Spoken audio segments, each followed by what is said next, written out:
नमस्कार दर्शकों, मैं नितिश आपको आज जगन्नाथपुरी जो कि भुवनेश्वर के पास उड़ीसा में पड़ता है उसके आज दर्शन करवाऊंगा।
नमस्कार दर्शकों, मैं नितिश आपको आज जगन्नाथपुरी जो कि भुवनेश्वर के पास उड़ीसा में पड़ता है उसके आज दर्शन करवाऊंगा। जगन्नाथ जी जो है एक दिन राजा के सपने में आते हैं और उनसे कहते हैं। पूर्व काल की बात है। पुरी के राजा जो कि विष्णु भगवान के परम भक्त थे, वह प्रतिदिन विष्णु भगवान के मंदिर जाकर उनके नतमस्तक होकर उनसे यही इच्छा और कामना मांगते थे कि कभी उन्हें भी सेवा का मौका मिले तो वह विष्णु भगवान का एक भव्य मंदिर निर्माण कर सकें और अपने भवन की तरफ लौट जाते और अपना दिन का कार्यभार और प्रजा की देखरेख करते। एक दिन की बात है, जब राजा सो रहे थे तो उनके स्वप्न में भगवान विष्णु ने आकर उन्हें आज्ञा दी कि मेरे एक भव्य मंदिर का निर्माण करो और उसमें 3 शिलाएं जो कि समुद्र के तट पर तैर रही हैं उनको लाकर प्रतिमाएं बनवाओ। जैसे ही राजा की नींद खुली और उनको आभास हुआ, वह दौड़े हुए समुद्र के तट पर पहुंचे। उनके पीछे पीछे ढोल नगाड़ों के साथ में आद्य प्रजा भी जा पहुंची।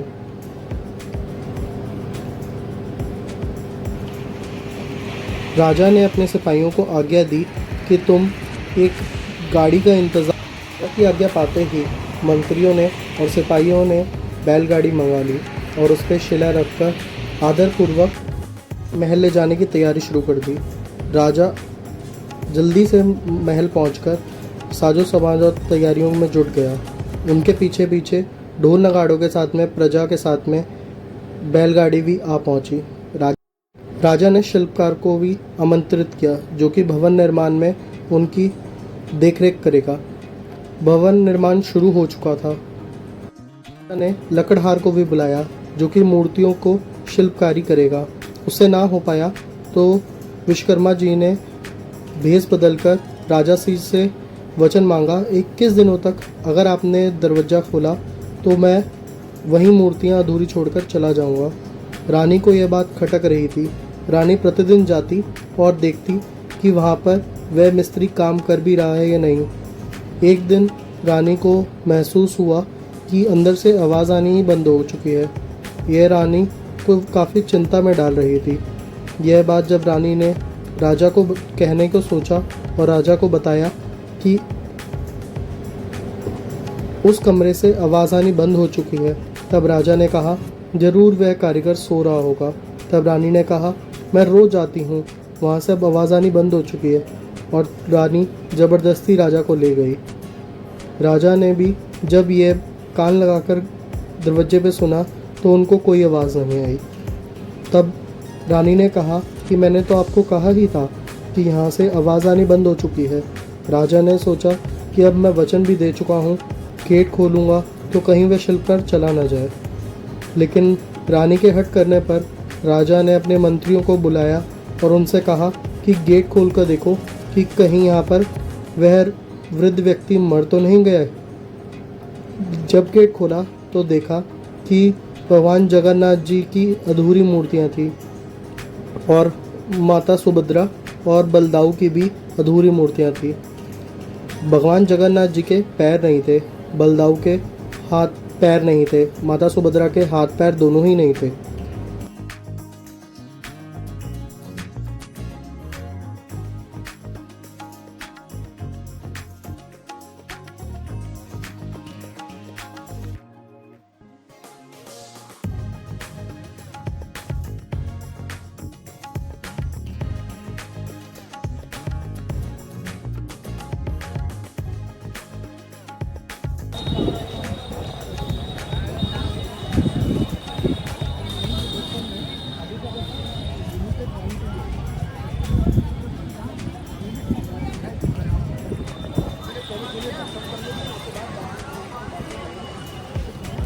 जगन्नाथ जी से जुड़ी हुई एक और कहानी के बारे में आपको बताता हूँ।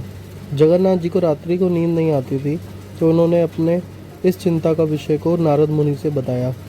नारद मुनि ने यह बात पवनपुत्र हनुमान को बताई।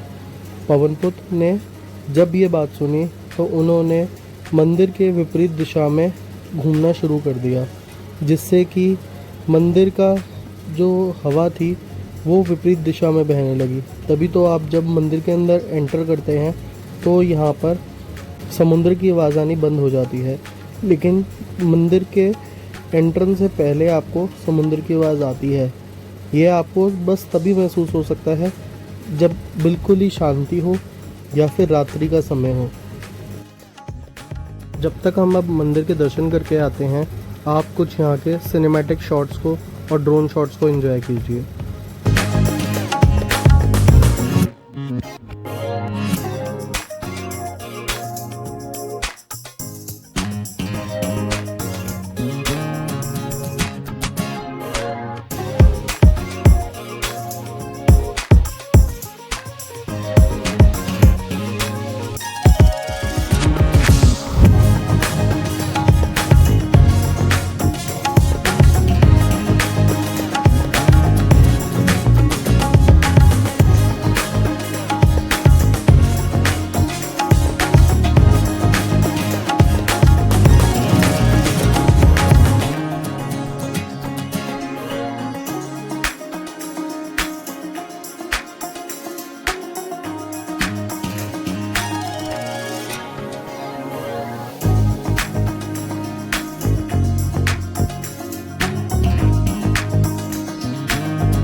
जय जगन्नाथ। हमारे दर्शन बहुत ही अच्छे से हुए और हमने झंडा उतारने की सेरेमनी और चढ़ाने की सेरेमनी भी देखी। ये जो आप मेरे सामने द्वार देख रहे हैं, ये सिंह द्वार है, ये अशोक स्तंभ है। रथ यात्रा के दौरान यहीं से रथ निकलकर भगवान का रथ अपनी मासी के यहाँ पे जाता है। देखिए अभी इतना रश है, सोचिए जगन्नाथ जब रथ यात्रा होती है तब कितना होता होगा। आइए मैं आपको मंदिर के बारे में कुछ बताता हूँ। मंदिर के बारे में कुछ बताता हूँ। मंदिर जाने के मुख्य 4 द्वार हैं। पहला कि ईस्ट साइड गेट, जिसको कि लॉयन गेट या फिर सिंह द्वार कहते हैं। दूसरा गेट जो है साउथ साइड गेट है, जिसको कि अश्व द्वार या फिर हॉर्स गेट या जनाना द्वार भी बोलते हैं। तीसरा जो है नॉर्थ साइड गेट है, जिसको कि हस्त द्वार या फिर एलिफेंट गेट या फिर ऐश्वर्य द्वार भी बोलते हैं। चौथा द्वार जो है वेस्ट साइड का गेट है, जिसको कि वैराग्य द्वार या टाइगर गेट या फिर वैराग्य द्वार भी बोलते हैं। यह स्थान पर किचन है। जगन्नाथ जी की किचन में हर टाइम भोग बनता रहता है। और एक इंटरेस्टिंग फैक्ट बताऊं, यहाँ पर मिट्टी के कसौरों में खाना बनाया जाता है और एक के ऊपर एक कसौरा इस तरह से रखा जाता है कि सबसे ऊपर वाला खाना सबसे पहले पकता है और सबसे नीचे वाले कसौरे में सबसे अंत में बनता है खाना, और कोई खाना खराब नहीं होता। और जगन्नाथ जी के यहाँ पर कोई भूखा नहीं सोता। इसके बारे में भी मैं आपको आप बीती बताऊंगा। छठा स्थान है गर्भगृह, जो कि जगन्नाथ जी का वास स्थान है। यहाँ पे जगन्नाथ जी अपने भाई बलराम और अपनी बहन सुभद्रा के साथ विराजमान है। 7वां स्थान वही स्थान है जहाँ पर भगवान का भोग बेचा और आप यहाँ से खाना खरीदकर और भोग खरीदकर आ सकते हैं। 8वां स्थान, यह स्थान पर माता लक्ष्मी विराजित हैं और बहुत ही सुंदर और दिव्य रूप में विराजित हैं।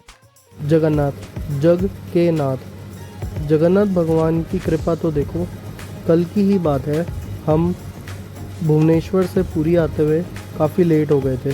जगह जगह हमें सी फूड वाला रेस्टोरेंट मिल रहा था, लेकिन हमने नहीं खाया क्योंकि हम वेजिटेरियन हैं, तो हमें कहीं पे खाना नहीं मिला और यहाँ पहुँचने पे 1 बज चुका था। हमें खाना नहीं मिला। हमने होटल में चेक इन किया, हमने होटल वाले से भी बोला खाना दे दीजिए, उसे मना कर दिया। लेकिन जगन्नाथ भगवान की कृपा तो देखो, रात को 1 बजे भी पता नहीं कैसे उनका भोग अपने आप हमारे होटल पहुंचा और होटल वाले ने हमें कॉल करके बोला कि लगता है आपकी किस्मत में भगवान ने खुद प्रसाद भेजा है। देखिए अपरंपार लीला भगवान जगन्नाथ की। का दिन एकादशी का है और माना जाता है जो जगन्नाथ जी के यहाँ पे आके चावल का दाना खा ले उसके एकादशी खुल जाती है। और अंदर ध्यान रहे एकादशी माता के दर्शन ज़रूर करें। जगन्नाथ मंदिर में वैसे तो नॉन हिंदू लोगों की एंट्री नहीं है, लेकिन जब रथ यात्रा यहाँ से निकलती है तो जगन्नाथ भगवान का रथ 2 दिन के लिए वापसी के टाइम पे यहीं बाहर रुक जाता है, जो कि बाकी सभी लोगों के लिए जो कि दूसरे धर्मों के या फिर बाहर देशों से आए हुए उन लोगों को दर्शन देने के लिए जगन्नाथ भगवान बाहर ही इंतज़ार करते हैं और अपने भक्तों को दर्शन देते हैं। हम मंदिर के परिक्रमा मार्ग पे थे, जो कि नया बना है और बहुत ही सुंदर है, और रास्ते में हमें माता का मंदिर भी मिला। हमने भी दर्शन करे, आप भी कीजिए।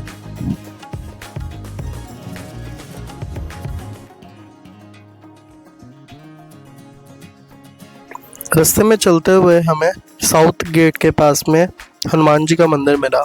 हमें स्थानीय लोगों ने बताया कि ये बेड़ी हनुमान मंदिर है, लेकिन एक बेड़ी हनुमान मंदिर तो हमारे होटल के भी पास था, जो कि हमारे होटल वाले ने बताया कि ये वही मंदिर है जिसकी मान्यता इस तरह मानी जाती है कि भगवान जगन्नाथ ने हनुमान जी को पुरी की रक्षा करने के लिए राम नाम की बेड़ी से बांधा था। तो हमें पता तो नहीं चला, लेकिन आप दर्शन कीजिए, हम आपको दोनों मंदिरों के दर्शन करवाएंगे। जय श्री राम।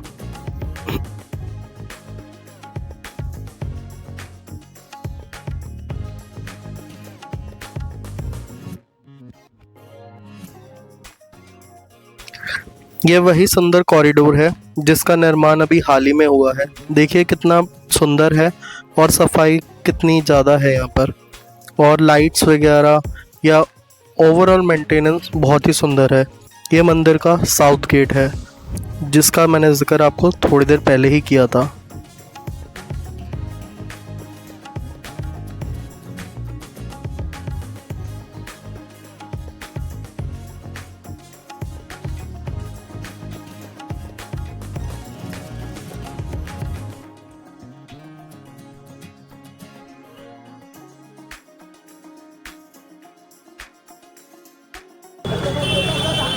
जगन्नाथ मंदिर के ठीक सामने यहाँ का लोकल बाज़ार है, जहाँ पे आप देख सकते हैं मिठाई की दुकानें बहुत ज़्यादा देखने को मिलेंगी।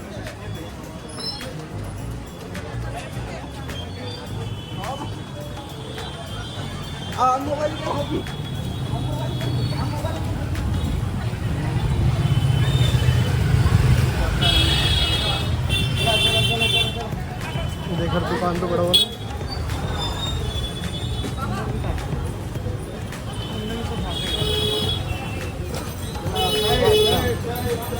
क्या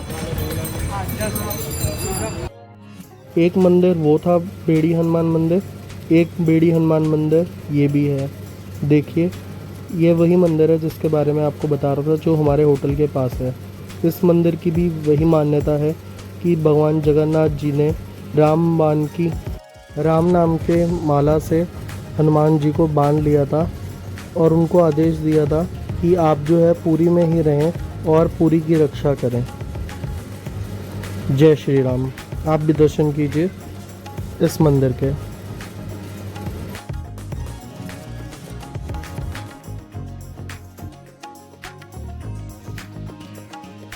क्या करते हैं, ये सीरीज़ आपको पसंद आई होगी तो लाइक सब्सक्राइब करके हमें मोटिवेट करिए, और हमारा इंस्टाग्राम चैनल नए नए अपडेट्स के लिए फॉलो कीजिए। जय जगन्नाथ।